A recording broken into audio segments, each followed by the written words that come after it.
Halo, perkenalkan nama saya Tiara Gustianto dari Prodi Pendidikan Teknik Mesin Universitas Negeri Yogyakarta. Jadi video ini akan menjelaskan materi tentang ragam bahasa, laras, dan variasi bahasa.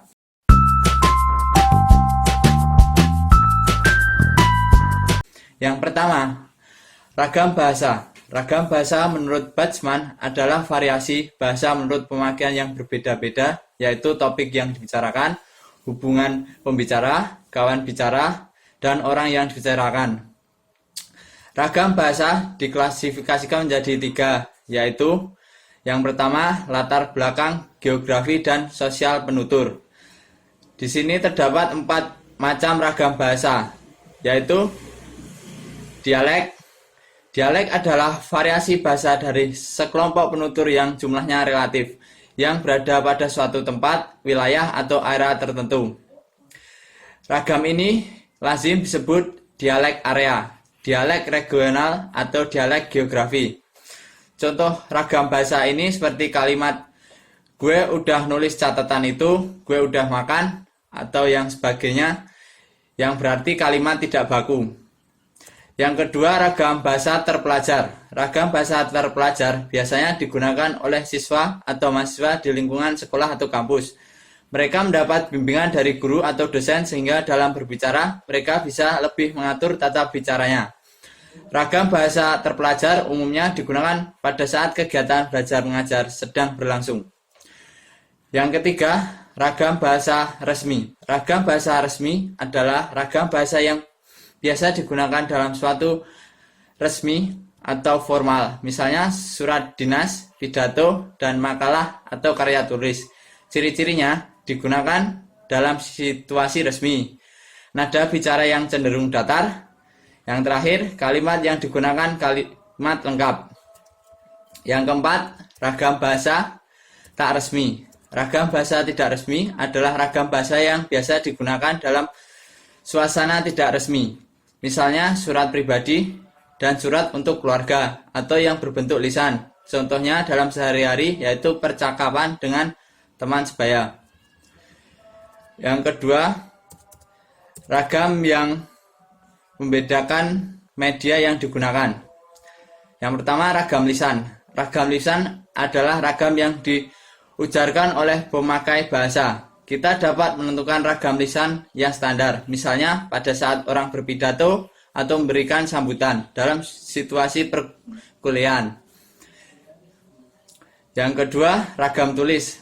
Ragam tulis adalah bahasa yang ditulis atau yang tercetak. Ragam tulis pun dapat berupa ragam tulis yang standar maupun non-standar. Ragam tulis yang standar kita temukan dalam buku-buku pelajaran teks, majalah, surat kabar, poster, iklan. Kita juga dapat menemukan ragam tulis non-standar dalam majalah remaja, iklan, dan poster yang kita temukan pada sehari-hari. Ketiga, pokok yang dibicarakan, yaitu bahasa undang-undang, yaitu bahasa yang biasa digunakan dalam pembuatan undang-undang negara atau suatu yang berkaitan dengan perundang-undangan seperti UUD dan lain-lain. 2. Ragam bahasa jurnalistik, yaitu bahasa yang biasa digunakan dalam media massa seperti reporter, majalah, koran, dan lain-lain. 3. Ragam bahasa ilmiah, yaitu bahasa yang biasa digunakan dalam pembuatan suatu karya ilmiah. Keempat dan terakhir, yaitu bahasa yang biasa digunakan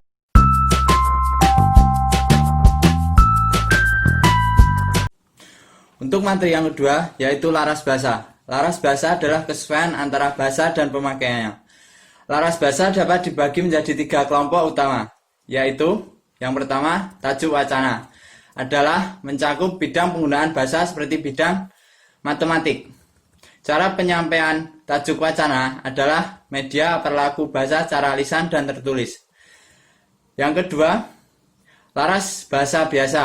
Adalah laras bahasa yang sering ditemukan dan digunakan oleh masyarakat luas. Misalnya, laras bahasa yang dipakai dalam bidang hiburan seperti laras bahasa berita, penerangan, dan lain-lain. Yang ketiga, laras bahasa khusus. Laras bahasa khusus adalah laras bahasa yang digunakan dalam pemakaian khusus, yaitu laras bahasa ilmiah yang dipakai dalam penulisan laporan ilmiah dan lain-lain.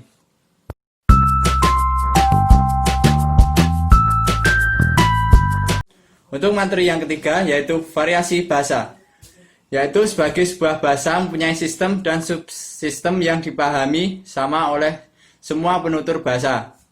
Pada variasi bahasa ini terdapat 4 macam variasi. Yang pertama, variasi dari segi penutur. Variasi dari segi penutur adalah disebut kronolog atau dialek temporal, yakni variasi bahasa yang digunakan oleh kelompok sosial pada masa tertentu. Yang kedua, variasi dari segi pemakaian. Variasi ini biasanya dibicarakan berdasarkan bidang penggunaan gaya atau tingkat keformalan dan sarana penggunaan. Yang ketiga, variasi dari segi keformalan. Berdasarkan tingkat keformalan, dalam bukunya Martin Jost membagi variasi bahasa atau 5 macam gaya, yakni gaya ragam beku, gaya ragam resmi, gaya ragam usaha, gaya ragam santai, dan gaya meraga akrab. Yang terakhir, pembagian dari variasi bahasa yaitu variasi dari segi sarana. Variasi bahasa dapat pula dilihat dari segi sarana atau jalur yang digunakan. Adanya ragam bahasa lisan dan bahasa tulis didasarkan pada kenyataan bahwa bahasa lisan dan bahasa tulis memiliki wujud struktur yang tidak sama. Mungkin itu saja bahasan pada video kali ini. Kurang lebihnya mohon maaf dan terima kasih. Wassalamualaikum warahmatullahi wabarakatuh.